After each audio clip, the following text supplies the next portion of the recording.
వేల్ సమస్యతో బాధపడుతున్నారా? ఇప్పుడు లేజర్ చికిత్సతో ట్రీట్మెంట్ రేంజ్ హాస్పిటల్స్ లో శాశ్వత పరిష్కారం. ఇప్పుడే సంప్రదించండి. రెండో ముఖ్యమైన అంశం దీపం 2 పథకం. అక్టోబర్ 31వ తారీఖున దీపావళి రోజు గౌరవ ముఖ్యమంత్రి గారి చేతుల మీదుగా ఇచ్చాపురంలో సూపర్ 6లో ఇచ్చిన కమిట్మెంట్లో భాగంగా కూటమి ప్రభుత్వం నెరవేర్చిన మొట్టమొదటి కార్యక్రమం దీపం 2. ఆ రోజున వివిధ అంచనాలు ఉన్నా కూడా ఎక్కడ లోటు లేకుండా కేవలం 3 కండిషన్స్ ఏర్పాటు చేసాం. ఆ రోజున ఎవరైతే అర్హత ఉందో ఆ లబ్ధిదారులకి ఒక గ్యాస్ కనెక్షన్ ఉండాలి, రెండోది వాళ్ళకు ఒక రేషన్ కార్డు ఉండాలి, మూడోది వాళ్ళకు ఒక ఆధార్ కార్డు ఉండాలి. ఈ మూడింటిని అనుసంధానం చేసుకుని ఈ కేవైసీ నమోదు చేసుకుంటే తప్పకుండా వాళ్ళందరికీ కూడా అర్హత ఉన్న లబ్ధిదారులుగా గుర్తించి ఉచితంగా వీళ్ళకి దీపం 2 పథకం కింద మీరు బుక్ చేసుకున్న 48 గంటలు మీకు డెలివరీ అయిన 48 గంటల్లోనే మీ ఖాతాలోకి నగదు జమ చేస్తామనే మాట ఇచ్చాం. అది ఊహించని విధంగా స్పందన వచ్చింది. నిన్న కార్యక్రమం మొదటి విడత ముగిసే వరకు 99,03,000 మంది ఈ కార్యక్రమాన్ని ఉపయోగించుకున్నారు రాష్ట్ర వ్యాప్తంగా. చాలా గర్వపడాల్సిన అంశం. ఎందుకంటే ఏ కార్యక్రమంలో కూడా ఈ స్థాయిలో లబ్ధిదారులకి ప్రభుత్వం నుంచి అందించిన ఈ లబ్ధి చాలా గొప్పగా జరిగిన కార్యక్రమం మనం అందరం కూడా ఖచ్చితంగా భావించవచ్చు. 760 కోట్ల రూపాయలు వాళ్ళ ఖాతాలోకి ఆల్రెడీ జమ చేశాం. రెండో విడత ఈ రోజు నుంచి ప్రారంభించాం.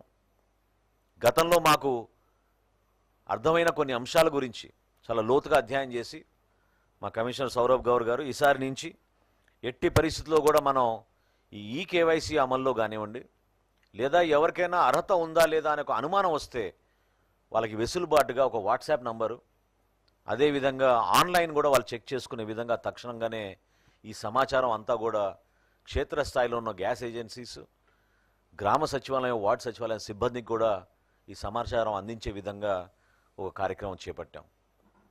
99,03,000 మందికి అదనంగా ఈ 3 నెలల్లో రాష్ట్రంలో 2 లక్షల కొత్త కనెక్షన్స్ నమోదైనాయని ఈ 3 ఆయిల్ కంపెనీస్ మాకు సమాచారం అందించారు. కాబట్టి ప్రజలందరూ నేను కోరుకుంటున్నాను, ఈ రోజు నుంచి రెండో విడత దీపం 2 పథకం ప్రారంభమైంది కాబట్టి దయచేసి మీరు సద్వినియోగం చేసుకోండి. మీరందరూ కూడా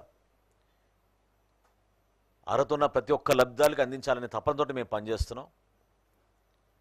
ఖచ్చితంగా 1 కోటి మంది లబ్ధిదారులు దాటే విధంగా ఈ రెండో విడతలో ఈ కార్యక్రమాన్ని విజయవంతంగా తీసుకెళ్తాం. దానికి ప్రతి ఒక్కరూ సహకరించమని, క్షేత్రస్థాయిలో మీకు ఎటువంటి అనుమానం ఉన్నా ఈ కేవైసీ నమోదు అనేది సుప్రీంకోర్టు యొక్క గైడ్లైన్స్ కేంద్ర ప్రభుత్వం అమలు చేయమని మార్చి 31వ తారీఖు వరకు మనకు షరతు విధించారు. అందుకు అనుగుణంగా జిల్లాలన్నిటి కూడా పర్యవేక్షించుకుని ఎప్పటికప్పుడు సమీక్షించుకున్నాక 93% మనం పూర్తి చేసుకున్నాం. ఇంకొక 7% మాత్రమే మిగిలింది. ఆ 7%లో కూడా గౌరవ సుప్రీంకోర్టు గారి ఆదేశాలతోటి 5 సంవత్సరాలు లోబడిన పిల్లలకి, 80 సంవత్సరాలు దాటిన వృద్ధులకి అది వర్తించదని చెప్పారు. కాబట్టి ఖచ్చితంగా ప్రతి ఒక్కరికి చేరే విధంగా ఒక ప్రయత్నం చేస్తున్నాం. రాష్ట్రంలో ఉన్న 4,24,59,028 లబ్ధిదారులకు గాను ఇప్పుడు వరకు ఈ కేవైసీ నమోదైంది. భారతదేశంలో నంబర్ 1 స్థానంలో ఆంధ్రప్రదేశ్ నిలబడింది. 3,85,74,194 లబ్ధిదారుల్ని మనం ఈ కేవైసీ చేయగలిగాం. బ్యాలెన్స్ ఉన్న ఆ కొంచెం కూడా గ్రామ సచివాలయం, వార్డు సచివాలయం ఉన్న మొబైల్ యాప్స్ కానివ్వండి, లేదా మా ఎండిఓ ఆపరేటర్ల దగ్గర ఉన్న ఈ పాస్ మెషిన్ ద్వారా కానివ్వండి, ఎప్పటికప్పుడు దాన్ని ఉపయోగించుకుని ఖచ్చితంగా ఈ కేవైసీ నమోదు మరింత సులభంగా అయ్యేటట్టు, అంటే ఎవరు కూడా అనవసరంగా క్యూలో నిల్చుని ఈ ఎండల్లో ఇబ్బంది పడకూడదనే ఆలోచనతో క్షేత్రస్థాయిలోనే వాళ్ళకి అవకాశం కల్పించాం. GSWSలో ఉన్న మొబైల్ యాప్ ద్వారానే వాళ్ళు చెక్ చేసుకుని వాళ్ళు నమోదు చేసుకోవచ్చు ఈ KYC. At the same time అక్కడ ఉన్న ఈ పాస్ మెషిన్ ఏదైతే ఉందో, హ్యాండ్ హెల్డ్ మెషిన్ ఏదైతే ఉంటుందో దాని ద్వారా వీళ్ళు నమోదు చేసుకోవచ్చు.